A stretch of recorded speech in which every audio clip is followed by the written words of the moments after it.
देखो, अब हम लोग को पढ़ना है ना प्रोटेक्शन डिवाइसेस। ठीक है, हम लोग का जो नेक्स्ट टॉपिक होगा कि जितना भी हम लोग ऐसे सीरीज के बारे में देखें, अभी भी हम लोग ऐसे सीरीज पे ही है, ऐसा नहीं कि हम लोग कुछ अलग टॉपिक पे गए, लेकिन ऐसे सीरीज में अब हम लोग जब भी किसी वायरिंग में किसी प्रकार का फॉल्ट आएगा या फिर अपने सर्किट को फॉल्ट से बचाने के लिए हम किस प्रकार से सर्किट को प्रोटेक्शन देंगे।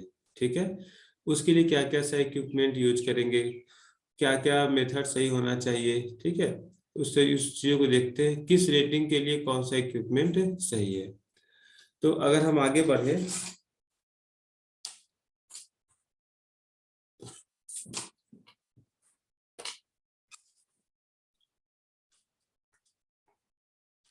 देखो सबसे पहला आता है कि आखिर ये प्रोटेक्शन जरूरत ही क्यों पड़ता है। तो जाहिर सी बात है, जब कहीं भी मेरा किसी कोई भी सर्किट में एब नॉर्मल कंडीशन हो, मतलब सर्किट जो है अपने नॉर्मल कंडीशन से डिस्टर्ब हो रहा है, इसमें या तो शॉर्ट सर्किट कंडीशन हो रहा है, या तो उसमें ओवर करंट फ्लो कर रहा है, या ओवर वोल्टेज जा रहा है। ठीक है, या फिर किसी प्रकार का उसमें फॉल्ट हो गया, वायर टूट गया, या फिर किसी और प्रकार से वो डैमेज हो गया। तो मतलब किसी भी प्रकार का एबनॉर्मल कंडीशन में उस सर्किट को हम प्रोटेक्ट कैसे करेंगे। ठीक है, उस केस के लिए हम लोग प्रोटेक्शन डिवाइसेस का यूज करते हैं। अब है कि प्रोटेक्शन डिवाइसेस दो प्रकार से हो सकता है, एक ऑटोमेटिक भी वो प्रोटेक्ट कर सकता है और एक हम मैनुअली मैनुअली प्रोटेक्ट कर सकते हैं। ठीक है, दोनों तरीके से कर सकते हैं। उसके बाद भी कहता है कि जनरली हम लोग इस डिवाइसेस को प्रोटेक्ट करने के लिए क्या करते हैं, डिफरेंट टाइप के डिवाइसेस का यूज करते हैं, जिसमें फ्यूज फ्यूज एक सबसे इम्पॉर्टेंट प्रोटेक्शन डिवाइसेस है।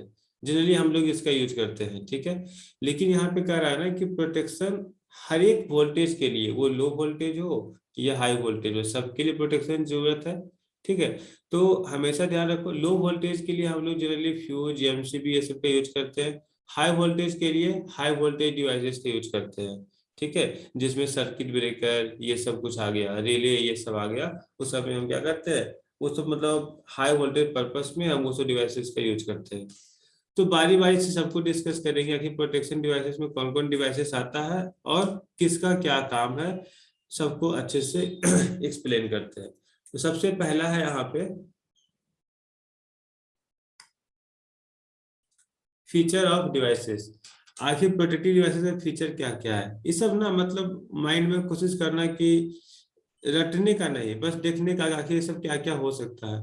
तो प्रोटेक्शन डिवाइसेस में सबसे पहला हम क्या देखेंगे, तो सबसे पहला मेरा पर्पस यही होगा ना कि कोई भी प्रोटेक्शन डिवाइसेस अगर हम लगा रहे हैं सर्किट में, तो वो किसी भी प्रकार के फॉल्ट को तुरंत सेंस कर ले। ओवर वोल्टेज आ गया, तुरंत ओवर वोल्टेज हुआ, उस सर्किट को ओपन कर देगा, ट्रिप कर देगा। ठीक है, ताकि आगे लाइन फ्लो ही नहीं करेगा अगर ओवर वोल्टेज ओवर करंट ये सब आया तो। शॉर्ट सर्किट आया तो उसको ओपन कर देगा। ठीक है, मतलब किसी भी प्रकार का फॉल्ट आएगा वो तुरंत उसे समझ ले, सेंस कर ले, मतलब क्या होगा, उसका सेंसिटिविटी हाई होनी चाहिए। ठीक है, protection protective system should B so sensitive that it should operate for low value of fault current. मतलब थोड़ा सा भी फॉल्ट गए उसको मालूम चला और ये अपना काम कर लेगा। ठीक है, तो सेंसिटिविटी मेरा हाई होना चाहिए। सेलेक्टिविटी, ठीक है, दूसरा पॉइंट मेरा होता है सेलेक्टिविटी। सेलेक्टिविटी का मतलब हो गया कि मतलब उसका एक्यूरेसी हाई होनी चाहिए, कि जो फॉल्ट को वो डिटेक्ट कर रहा है वो सही फॉल्ट को डिटेक्ट कर रहा है या नहीं। पता चला कोई फॉल्ट आया वो उसको डिटेक्ट ही नहीं कर पाया, या डिटेक्ट कर पाया तो बहुत लेस डिटेक्ट कर पाया। ठीक है, तो वो सब चीजों को हमको यहाँ पर देखना है। इस बोला the protection protective system should select correctly the faulty part, कहाँ पे फॉल्ट आया उसको वो सेलेक्ट कर पाए। ठीक है, of the power system and disconnect the same without disturbing the rest of the system. जहां पे फॉल्ट आएगा उसको तुरंत उसको डिस्कनेक्ट करेगा और बाकी ओवरऑल सर्किट को जैसा का तैसा ही रखेगा। ठीक है, किसी और सर्किट को डिस्टर्ब नहीं करेगा। फिर कहता है रिलिएबिलिटी। तीसरा, इसमें रिलिएबिलिटी भी होनी चाहिए। इसका मतलब क्या हो गया कि जो भी मेरा प्रोटेक्शन सिस्टम है वो प्रॉपर तरीके से वर्क करे। ऐसा ना हो कि फॉल्ट आए तो फॉल्ट आने के 2 सेकेंड के बाद वो ट्रिप हो रहा है, 1 सेकेंड के बाद ट्रिप हो रहा है, एकदम माइक्रो सेकेंड में ट्रिप हो जाए। जितना जल्दी ट्रिप हो जाएगा मेरे लिए उतना बढ़िया होगा। ठीक है, जितना जल्दी ट्रिप होगा तो हम वही चाहेंगे। अब देखो रिलायबिलिटी हो गया, 3 पॉइंट में देखिए, सेंसिटिविटी होनी चाहिए, सिलेक्टिविटी होनी चाहिए, उसके बाद रिलायबिलिटी होनी चाहिए। फिर अगर हम आगे देखें तो उसके बाद है फिर क्विकनेस होनी चाहिए, मतलब जितना फास्ट वो ऑपरेट कर सके उतना बढ़िया। Protective system should be such that it should respond quickly in order to improve quality of the service, increase safety of line equipment and increase stability profession. मतलब जो प्रोटेक्शन डिवाइस है जितना fast काम करेगा वो उतना बेहतर है। उससे क्या होगा ना, मेरा सर्किट का स्टेबिलिटी बढ़ जाएगा। स्टेबिलिटी क्यों बढ़ा? क्योंकि इसमें किसी प्रकार का फॉल्ट आया तो वो फॉल्ट आगे बढ़ा ही नहीं, किसी को नुकसान ही नहीं पहुंचा, क्योंकि जितना देर में फॉल्ट आया ना, फॉल्ट आते ही वो प्रोटेक्शन डिवाइस है उसको सर्किट को ओपन कर दिया, कहीं आगे पहुंचने ही नहीं दिया। ठीक है, किसी को नुकसान पहुंचने ही नहीं दिया। होता है ना कि जैसे मान ली कोई वायर गिर गया, तो कोई वायर गिर गया नीचे, कोई जीव जंतु है, वो बेचारा तरफ तरफ के मतलब उसको करंट लगा हुआ है, ठीक है, और 1 घंटा के बाद प्रोटेक्शन डिवाइस से उसको चेक किया, क्या लगता है कहीं पे फॉल्ट आया, फिर उसको ऑटो ट्रिप हुआ ऑटोमेटिक ही, लेकिन तब तक बहुत नुकसान हो चुका था। एक डिवाइस ऐसा है कि जैसे ही वायर टूट के गिरा, किसी मतलब वो ग्राउंड से टच हुआ, ग्राउंड से टच हुआ, वहां सेंस कर लिया कि लगता है कहीं पे कुछ फॉल्ट है, तो ट्रिप हो गया। मतलब वहां पे ग्राउंड में टच होना मतलब इतना खेल 1 सेकेंड के अंदर हो गया। तो उस केस में अगर कोई मतलब एनिमल्स अगर उसके लपेटे में आ भी जाता है तो थोड़ा चांस आता है कि वो बच जाएगा। ठीक है, तो उस केस में क्या होता है, स्टेबिलिटी बढ़ जाता है उसका, एक्यूरेसी इंप्रूव हो जाता है, तो क्विकनेस भी होनी चाहिए। उसके बाद है non interference with future extension. जो प्रोटेक्शन डिवाइसेस है, अगर फ्यूचर में किसी नया टेक्निक का अगर डेवलपमेंट हो तो उस केस में वो कारगर साबित होगा या नहीं होगा, अगर वो होता है तो और बेहतर है। ठीक है, तो ये तो एक्स्ट्रा केस हो गया। मेनली हम लोग को 4 बातों का ध्यान रखना है, फ्यूचर वाला बस एक्स्ट्रा से इसमें फीचर मतलब ऐड कर दिया है। अब आते हैं ना, बारी बारी से चीजों को डिस्कस करते हैं। सबसे पहला समझो, अगर हम ऑटोमेशन का अगर हम बात करें ना, तो सबसे पहला आता है रिले। ठीक है, कि जो कि सर्किट में किसी प्रकार का फॉल्ट होता है तो उसको रिले कैसे सेंस करता है। ठीक है, जनरली फॉल्ट को जज करने के लिए प्रोटेक्शन डिवाइसेस में ना रिले का ही जरूरत पड़ता है। मेरा वॉइस ऑडिबल है? Yes. ठीक है,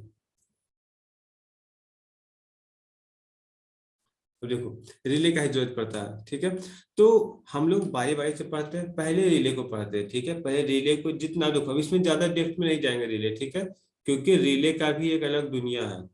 और उस दुनिया को तुम लोग पढ़ोगे 7 सेमेस्टर में, जब तुम प्रोटेक्शन का जो पढ़ोगे ना, पावर सिस्टम प्रोटेक्शन, तो वहां पर रिले को बहुत अच्छे से एक्सप्लेन करना है। हर एक सिस्टम पढ़ना, ओवरगन रिले क्या होता है, बुकोज रिले क्या होता है, ओवर और क्या क्या है, डिफरेंशियल रिले क्या होता है, डिस्टेंस प्रोटेक्शन रिले क्या होता है, वो सब के बारे में हम पढ़ेंगे आगे। अभी हम बस थोड़ा थोड़ा सा ओवरव्यू लेते हैं कि आखिर रिले काम कैसे करता है, वो प्रोटेक्ट कैसे करता है डिवाइसेस को। ठीक है, क्योंकि इस चैप्टर में हमको प्रोटेक्शन डिवाइसेस पढ़ना है, तो थोड़ा थोड़ा सा ओवरव्यू लेते जाते हैं। तो अगर हम यहाँ पर बात करें तो रिले, रिले क्या होगा, तो जाहिर सी बात है अगर रिले के बारे में बात करें तो वो क्या करता है, बोल सकते हैं कि सर्किट को ओपन करने के लिए या फिर किसी प्रकार का कोई फॉल्ट आया तो रिले उस फॉल्ट को सेंस करता है और सर्किट ब्रेकर को अपना जानकारी देता है कि यहाँ पे किसी प्रकार का फॉल्ट आया है, आप ट्रिप दीजिए सर्किट को। ठीक है, यही तो काम करता है ना रिले। क्या रिले, रिले उस सर्किट को ओपन करता है, रिले सर्किट को ओपन नहीं करता है, रिले सर्किट को ओपन करवाता है थ्रू सर्किट ब्रेकर। इस चीज का ध्यान रखना है। तो कह रहा है कि the protective relay is defined as electrical devices connected between the main circuit and the circuit breaker in such a way that if any abnormality act on the relay, किसी भी प्रकार का एबनॉर्मल कंडीशन अगर वो जज किया कहाँ पे, मतलब सर्किट में, तो वो क्या करेगा, वो it causes the breaker to open. तो वो क्या किया, सर्किट ब्रेकर को अपना जानकारी वो सेंड किया कि यहाँ पे फॉल्ट आया है, तो सर्किट ब्रेकर क्या करेगा, उस फॉल्ट को हटाने के लिए सर्किट, वहां से सर्किट को जो क्लोज था उसको ओपन कर देगा। ठीक है, इससे क्या हो गया कि जो मेरा फॉल्ट आया था वो अब आइसोलेट हो गया, अब वो दूसरे सर्किट से उसको मतलब नहीं है और मेरा सर्किट टोटली सेव हो गया। ठीक है, ये लगा कहाँ होता है, ये लगा होता है जहाँ मेन सर्किट है, जहां से लाइन इन करता है वहां पे, और सर्किट ब्रेकर से जस्ट पहले।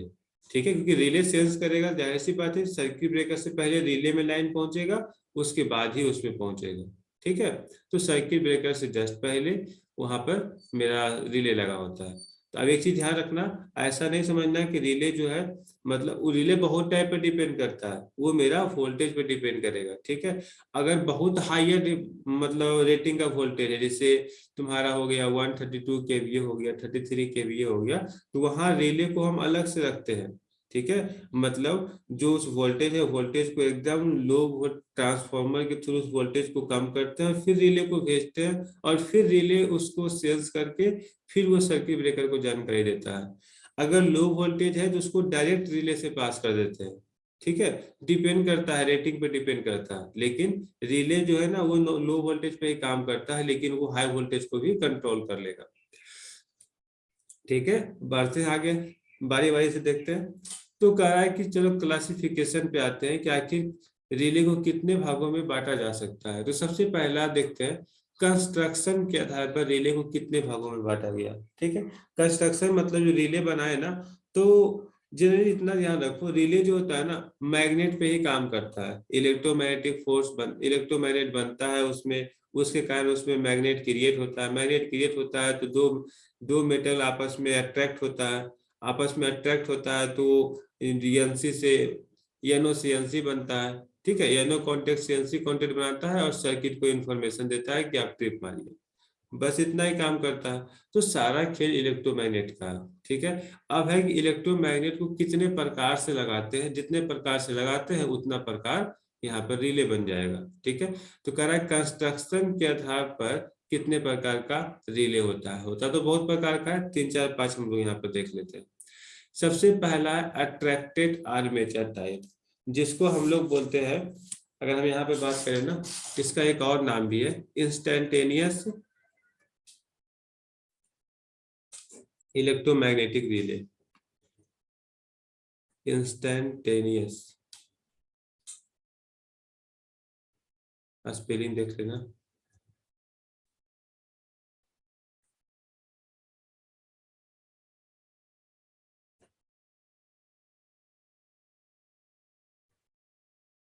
इलेक्ट्रोमैग्नेटिक रिले, ठीक है, इसको हम लोग इंस्टेंटेनियस इलेक्ट्रोमैग्नेटिक रिले भी बोलते हैं। दूसरा होता है सोलेनॉइड टाइप, तीसरा होता है इलेक्ट्रोडायनामिक टाइप, और फिर क्या है, चौथा होता है इंडक्शन टाइप, और फिर थर्मल टाइप और मूविंग कॉइल टाइप।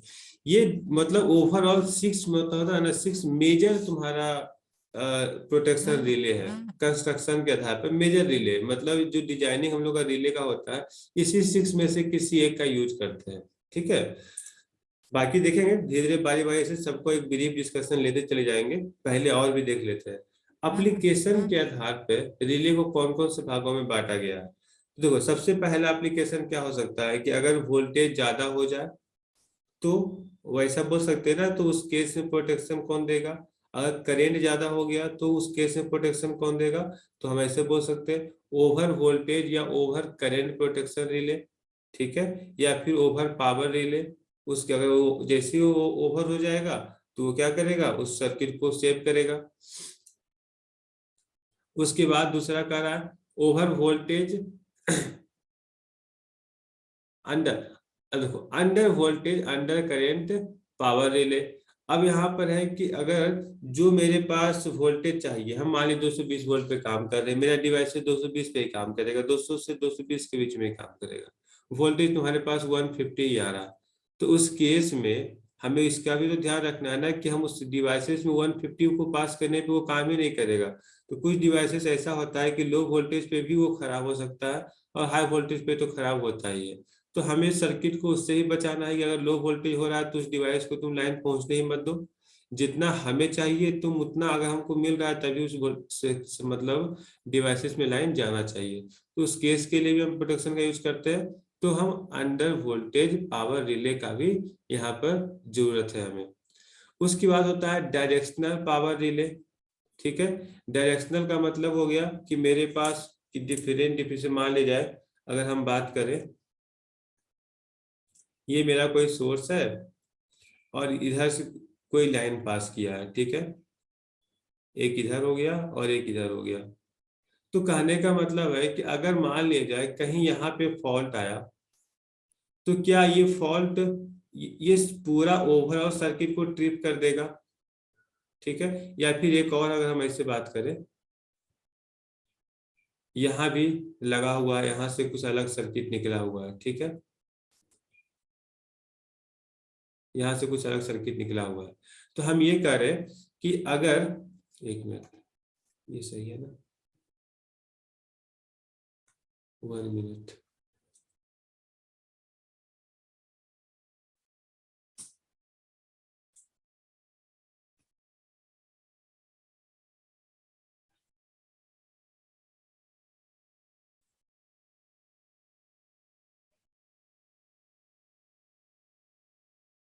ठीक है, मेरा वॉइस ऑडिबल है? अरे यार।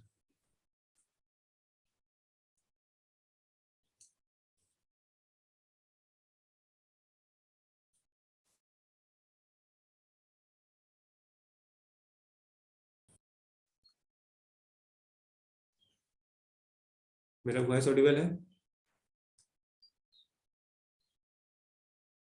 Yes sir. हाँ, देखो, तो हम ये कहना चाह रहे हैं कि डायरेक्शनल रिले को हम कैसे समझेंगे। डायरेक्शनल रिले का मतलब हो गया कि जैसे मान ले जाए कहीं पे फॉल्ट आया, इस सर्किट में देखो एक इधर से भी लाइन निकला हुआ है मान लेते हैं, और इधर भी तुम्हारा लाइन पास हो रहा है। हो सकता है कहीं यहाँ पे फॉल्ट आ जाए, यहाँ पे कहीं फॉल्ट हमें डिटेक्ट हो रहा है। अगर फॉल्ट डिटेक्ट हो रहा है तो हमें क्या होना चाहिए कि ये जो सर्किट है बस यहीं का लाइन को वो ट्रिप करे, लेकिन लाइन इधर से पास हो जाना चाहिए, ठीक है। तो रिले मेरा यहाँ भी लगा हुआ है और रिले मेरा यहाँ भी लगा हुआ है, ठीक है, और इस लाइन में मेरा फॉल्ट आया, ठीक ना, इस लाइन में फॉल्ट आया जो कि मेरा जगह था कि यहाँ पे फॉल्ट आया, और यहाँ पर भी रिले लगा हुआ है। तो क्या वो इस रिले को ट्रिप करेगा कि इस रिले को ट्रिप करेगा? अब इस चीज को कैसे वो समझेगा? तो वहीं पे आता है डायरेक्शनल प्रोटेक्शन रिले, कि वो डायरेक्शन को सेंस कर लेता है कि आखिर जहां पे फॉल्ट आया है ना, तो वो उसी को ट्रिप करे ताकि उससे और सर्किट डिस्टर्ब ना हो। और एक होता है नॉन डायरेक्शनल प्रोटेक्शन रिले, वो क्या करता है ना, मेन पॉइंट पे ही ट्रिप मार देता है कि जहां पे भी प्रोटेक्शन होगा सब, जहां पे भी फॉल्ट होगा वो सब ओपन हो जाएगा। तो वो सब पढ़ेंगे बाद में, अभी ये सब चीजों को उतना नहीं पढ़ते। बस नेम याद रखते हैं कि डायरेक्शन नाम का भी कोई रिले होता है, नॉन डायरेक्शन नाम का भी कोई रिले होता है, ठीक है। यहाँ पे है directional power relay, directional current relay, ठीक है, डिफरेंट डिफरेंट टाइप का रिले होता है। फिर डिफरेंशियल रिले, डिफरेंशियल रिले तुम्हारे जनरली मतलब बोल सकते हैं ट्रांसफॉर्मर में यूज होता है, ठीक है, जहाँ पे हम लोग बोल सकते हैं कि मैग्नीट्यूड डिफरेंस के आधार पर या फिर उसके फेज के आधार पर प्रोटेक्शन को पता लगा, मतलब फॉल्ट को पता लगाते हैं। तो यहाँ पे बोल सकते हैं ना कि डिफरेंशियल रिले थोड़ा सा प्रोटेक्शन ये ज्यादा प्रदान करता है, किसी भी प्रकार का फॉल्ट ही होता है तो वो उसको तुरंत सेंस करता है डिफरेंशियल रिले, और उसे फिर ट्रिप करता है। फिर एक होता है डिस्टेंस रिले। डिस्टेंस रिले मतलब जैसे मान लिया किसी ट्रांसमिशन लाइन, जैसे हम सहरसा के ग्रिड का ही ले लेते हैं, ठीक है, तो वहां से जहां कहीं भी फॉल्ट होगा तो डिस्टेंस रिले ये बता देगा कि आपका जो फॉल्ट है यहाँ से कुछ 10 किलोमीटर की दूरी पे या फिर 10 से 12 किलोमीटर की दूरी पे फॉल्ट आया है, ठीक है। अब वो उसको बता देता है। तो माइंड में घूमता होगा कि आखिर ये बताता कैसे है, कि मतलब अब उसमें तो हम ऐसा कोई मीटर भी नहीं लगाते हैं कि हाँ हर एक जगह हम मीटर लगाते गए कि हाँ यहाँ पे मारा तो यहाँ पे इतना, वहां पे किया इतना, मतलब इतना किलोमीटर हो गया। वो उसी वायर से मतलब वो सेंस कर लेता है कि फॉल्ट कहाँ पे आया, ठीक है। उसमें किसी और प्रकार का डिवाइसेस नहीं लगा होता है, जो डिवाइसेस है कंट्रोल रूम में ही है और आगे कहीं पे कुछ नहीं है। तो उस केस में कैसे सेंस करता है?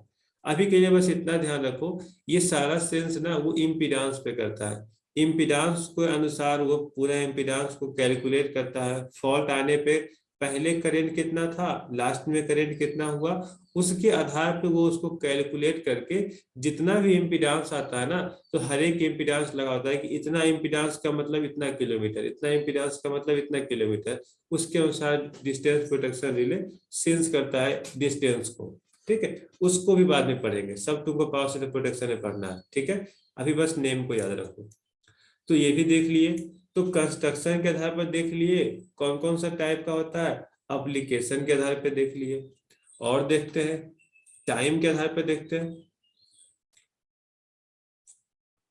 अब ये भी तो होना चाहिए ना कि कोई, अब रिले क्या, मेरा पर्पस क्या होना चाहिए, कोई रिले ऐसा होगा कि फॉल्ट आया तुरंत ट्रिप में मारा, कोई रिले ऐसा होगा कि फॉल्ट आया, फॉल्ट को चेक किया, किसी भी प्रकार का फॉल्ट आया वो उसको 10 माइक्रो सेकेंड के बाद या 100 माइक्रो सेकेंड के बाद या 1 मिली माइक्रो सेकेंड के बाद ही उसको ट्रिप मारेगा। ठीक है, मतलब वो फिक्स, उसमें ऐसा कॉन्फ़िगरेशन है ना कि फॉल्ट आने के मतलब 1 सेकेंड या 0.1 सेकेंड उसको लग ही जाता है ट्रिप करने में। ठीक है, मतलब कोई ऐसा, मतलब ऐसा रिले जो थोड़ा सा समय लेता है वो तुरंत उसको फास्ट ट्रिप नहीं कर पाता। एक ऐसा रिले कि जितना भारी फॉल्ट आ रहा है, जितना मतलब बोल सकते हैं कि ज्यादा फॉल्ट आ रहा है, उतना जल्दी ट्रिप हो जाए। ठीक है ना, कहने का मतलब अगर मान लिया जाए 220 वोल्ट है तो 225 वोल्ट पास किया, तो धीरे धीरे वो रिले मतलब पहुंच रहा है कि लगता है इसमें फॉल्ट आ गया है 200, मतलब वो भी मतलब सेंस के लगता है 5 वोल्ट ज्यादा पास कर रहा है। ठीक, पहले वो सोच रहा है सोच रहा है सोच रहा है, फिर देखा कि नहीं, लगा ट्रिप हो जाना चाहिए, फिर वो ट्रिप कर लेता है। वही रिले में एकाएक 220 से 240 हो जाए तो वो तुरंत सेंस करना स्टार्ट करेगा, अगर जो बहुत ज्यादा हो गया वो तुरंत ट्रिप कर देगा। ठीक है, कहने का मतलब कम वोल्टेज है तो थोड़ा समय ले लिया, ज्यादा वोल्टेज है और कम समय लिया, और ज्यादा है और कम समय लिया। ठीक है, तो उस केस में मेरा रिले कैसे बिहेव करेगा, तो डिफरेंट डिफरेंट टाइप का केस हो गया ना। उसमें तुम्हारा सबसे पहले आता है इंस्टेंटेनियस रिले। फॉल्ट आया, किसी भी प्रकार का फॉल्ट हो, ट्रिप जाना चाहिए सर्किट। ठीक है, वो मतलब बहुत डेंजरस हो या कम डेंजरस हो, थोड़ा सा भी डेंजरस हो, फॉल्ट है ट्रिप हो जाएगा सर्किट। ठीक है, तो इंस्टेंटेनियस रिले तुम्हारा वही काम करता है। Definite time lag relay, definite time lag relay क्या होता है, देखो यहाँ पे पढ़ो। The time of operation is sensibly independent of the magnitude. ये इसके मैग्नीट्यूड पे डिपेंड नहीं करता है कि करेंट कितने, मतलब फॉल्ट कहाँ से पता करोगे, करेंट से ही तो फॉल्ट पता होता है जनरली। तो कितना फॉल्ट आ रहा है उससे उसको कोई मतलब नहीं है, बस देखा कि फॉल्ट है। ठीक है, यहाँ भी वही केस है, बस देखा कि फॉल्ट है। लेकिन फॉल्ट है, ये क्या करता है, इसके पास एक ऑपरेटिंग टाइम होता है। ठीक है, आगे फिर से पढ़ोगे कि ऑपरेटिंग टाइम क्या होता है, किसका ऑपरेटिंग टाइम कितना होता है, आईडीएमटी का ऑपरेटिंग टाइम कितना होगा, इनवर्स टाइम। ठीक है, अभी वो सबका नाम नहीं लेते फिर कंफ्यूज कर जाओगे। तो एक मतलब ऑपरेटिंग टाइम के अनुसार ये definite protection, definite time protection relay काम करता है। उसको मतलब नहीं होता है कि कितना उसमें मैग्नीट्यूड पास कर रहा है, ज्यादा पास कर रहा है, लो पास कर रहा है, तो उस केस में उसको बोलते हैं definite time lag relay. Inverse time का देखो हम पढ़ते हैं क्या बोलता है। In these type of relay the time of operation is approx inversely proportional to the magnitude of current. Inversely proportional क्या हो गया, मतलब अगर मैग्नीट्यूड करंट का बढ़ा तो ये टाइम कम लेगा, यही तो हुआ ना इन्वर्सली, इन्वर्सली प्रोपोर्शनल। अगर कम रहा तो ये टाइम ज्यादा लेगा, यही हुआ कि जितना ज्यादा फॉल्ट उतना पहले ट्रिप मारेगा, कम फॉल्ट है तो थोड़ा सा समय लेगा, तो वो हो गया तुम्हारा इनवर्स टाइम लैग रिले। तो ये तो बस अलग टाइप से तुमको रिले को बता दिया, लेकिन जनरली जब इसके बारे में अच्छे से पढ़ेंगे ना तो मजा आएगा पढ़ने में रिले के बारे में। तो उसका वेट करो, अभी अभी वो सब का समय नहीं आया है। ठीक है, अभी हम लोग को बस इंडस्ट्रियल इलेक्ट्रिकल सिस्टम ही पढ़ना है। चलो थोड़ा थोड़ा सा ओवरव्यू हम देखते जाते हैं। सबसे पहला आता है attracted armature type relay. Attracted armature type relay क्या होता है, समझ में आ रहा है अभी तक जो बता रहे हैं, यस या नो?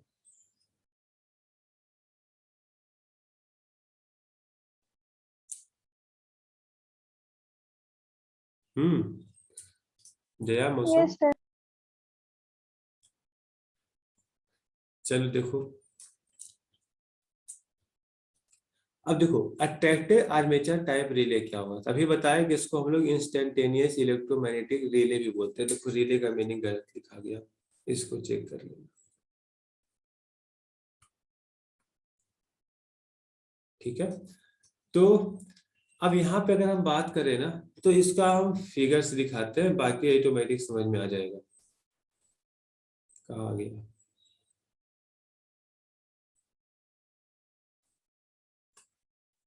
हाँ देखो,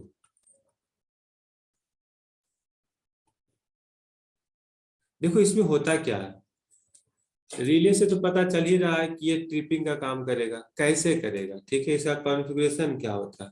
तो यहाँ पे ये ध्यान रखो, यहाँ पर एक फिक्स इलेक्ट्रोमैग्नेटिक मटेरियल लगा होता है, ठीक है, इसमें एक वाइंडिंग कर दिए, ठीक है। तो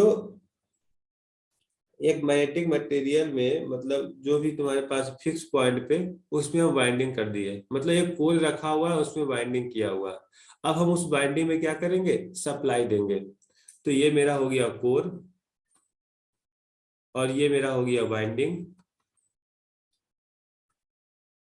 इसको बोल सकते हैं फिक्स कोर, ठीक है, वाइंडिंग।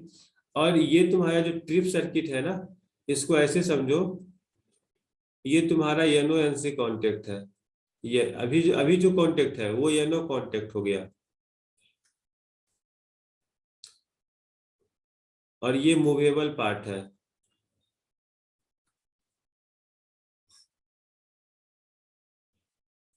ठीक है। और यहाँ पर जो है ना, यहाँ पे स्प्रिंग लगा हुआ है, ये यहाँ पे फिक्स है।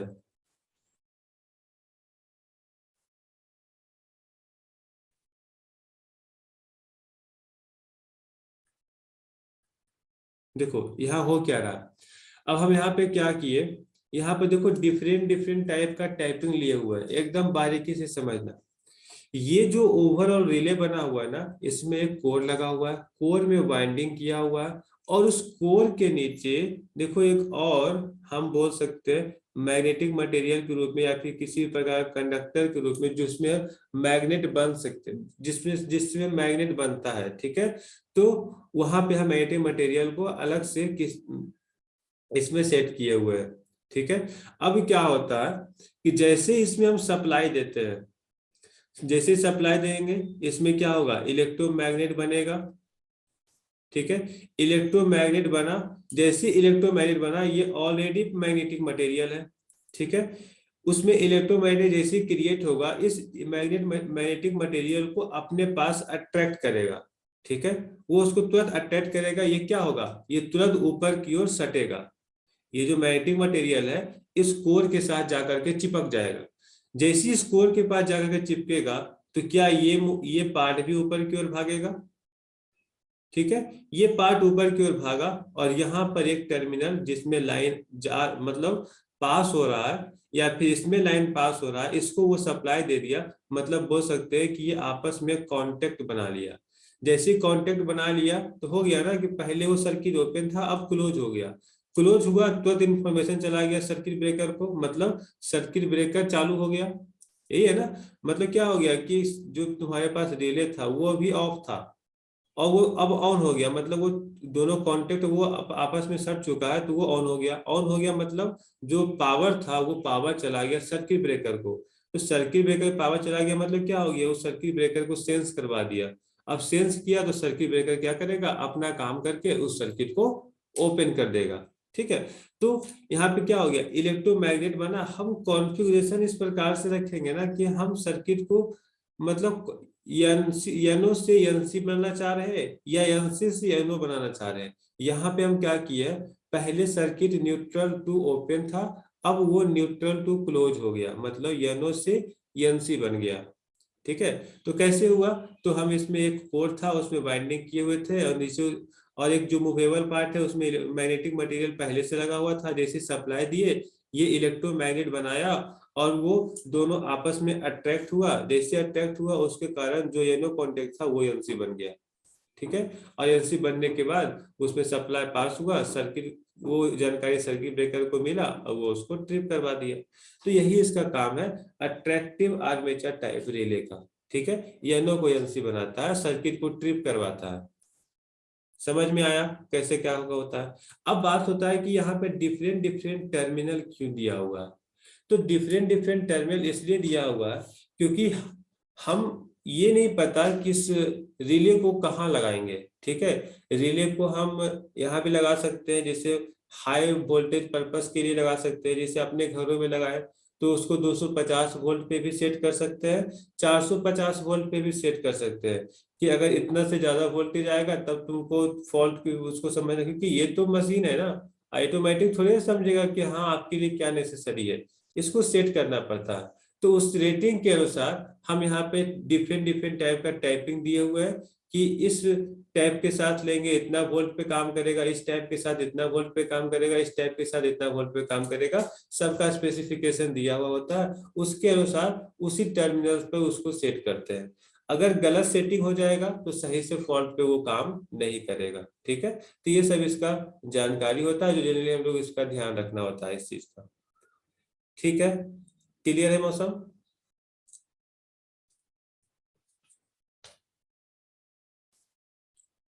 क्या ये समझ में आया, तब आगे बढ़ते हैं। सर इसको एक बार फिर से बता।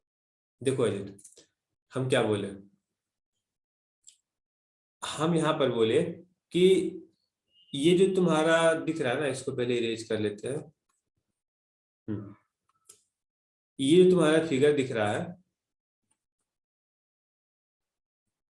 इसमें एक मैग्नेटिक मटेरियल, मतलब ये तुम्हारे पास एक कोर फिक्स है, समझ लो एक डिवाइस है, इसमें एक कोर लगा हुआ है, मैग्नेटिक कोर लगा हुआ है। ठीक है, उस कोर में वाइंडिंग किया हुआ है, उस कोर में वाइंडिंग कर दिए। वाइंडिंग करने के बाद हम एक और मूवेबल पार्ट लिए।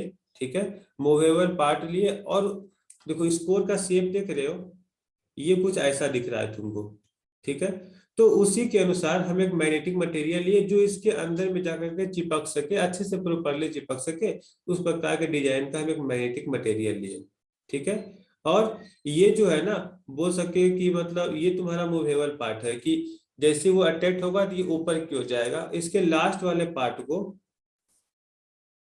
यहां से सप्लाई मिल रहा है, जैसे मान लीजिए ऐसे बोलो कि यहाँ से हम मेन लाइन का सप्लाई दे रहे हैं। ठीक ना, यहाँ पर मेन लाइन का मान लीजिए सप्लाई आ रहा है, तो सप्लाई तो मेरा यहाँ पे अभी ओपन है क्योंकि यहाँ पे तो कांटेक्ट है नहीं। और यहाँ पर लोड बोलो या फिर सर्किट ब्रेकर बोलो, यहाँ पर सर्किट ब्रेकर का लाइन है कि अगर जैसी इसको इसमें लाइन मिल जाएगा सर्किट ब्रेकर के पास लाइन चला जाएगा। ठीक है, अभी ये ओपन है। अब बात हुआ हम इसमें क्या दिए, तो इसमें सीटी के थ्रू हम इसमें सप्लाई दिए, सीटी के थ्रू या फिर नॉर्मली सप्लाई दिए। ठीक है, हम इस कोर में सप्लाई दिए। जैसे ही इसमें लाइन गया तो लाइन जाने के बाद क्या करेगा, ये इलेक्ट्रोमैग्नेट बनेगा। ठीक है, इलेक्ट्रोमैग्नेट यही होता है ना कि जब किसी भी सर्किट में हम जो कोई किसी भी कोर में वाइंडिंग करते हैं, उसमें करंट को सप्लाई करते हैं, तो उसमें इलेक्ट्रोमैग्नेट मतलब फ्लक्स क्रिएट होता है, वो इलेक्ट्रोमैग्नेट बनाता है। तो इलेक्ट्रोमैग्नेट बनाया मतलब आपस आस पास में जो भी उसके पास इलेक्ट्रोमैग्नेटिक मटेरियल होगा ना, वो उसको खींच लेता है, मतलब वो मतलब पास कर लेता है उसको। तो वही हो गया ना कि ये दोनों आपस में, ये भी मैग्नेटिक मटेरियल, अब ये भी पहले नहीं था, अब ये मैग्नेटिक मटेरियल हो गया क्योंकि इसमें हम सप्लाई दिए। अब सप्लाई देने के बाद क्या किया, दोनों आपस में अट्रैक्ट कर लिया। ठीक है, एक दूसरे को अट्रैक्ट कर लिया। एक दूसरे को अट्रैक्ट करने का मतलब क्या हो गया, ये तो फिक्स है, ये तो फिक्स है, ये तो मूव करेगा नहीं, तो अट्रैक्ट होगा तो ऊपर की ओर कौन भागेगा, यही तो है मूवेबल पार्ट, यही तो मूव करेगा। तो ये ऊपर की ओर मूव किया मतलब ऊपर की ओर जाकर के अट्रैक्ट हुआ। अगर ये ऊपर की ओर अट्रैक्ट हुआ तो ये भी तो ऊपर की ओर अट्रैक्ट होगा। और यहाँ पे दो टर्मिनल पहले से यहाँ पे लगा हुआ है कि यहाँ पे जैसे ये इसको टच करेगा ये सर्किट मेरा क्लोज हो जाएगा। ठीक है, क्योंकि लाइन मेरा यहाँ तक आ रहा था, अब वो लाइन इसको पास कर देगा। जैसी लाइन इसको पास करेगा वो लाइन सर्किट ब्रेकर के पास चला जाएगा, और सर्किट ब्रेकर के पास गया, वो तुरंत वो चालू हो गया कि हमको कोई इन्फॉर्मेशन मिला, और वो तुरंत उस सर्किट को ट्रिप कर देगा। ठीक है, सर्किट ब्रेकर पे अभी आए नहीं है तो उसके बारे में बाद में पढ़ेंगे, अभी बस उसमें लाइन गया तो वो उसको ट्रिप कर देगा। तो इससे क्या हो गया, रिले अपना काम कर लिया, रिले सेंस हुआ, सर्किट ब्रेकर को सेंस करवा दिया। तो कैसे काम करता है उस चीजों को हमें ध्यान रखना होता है। ठीक है, तो देखते हैं, इसको थोड़ा सा से और एक्सप्लेन कर लेते हैं नेक्स्ट मीटिंग में, कुछ देर का और कर लेते हैं ताकि एक टाइप का रिले और पढ़ लेंगे। ठीक है, इसको फिर से ज्वाइन कर लो, ये इंड हो गया।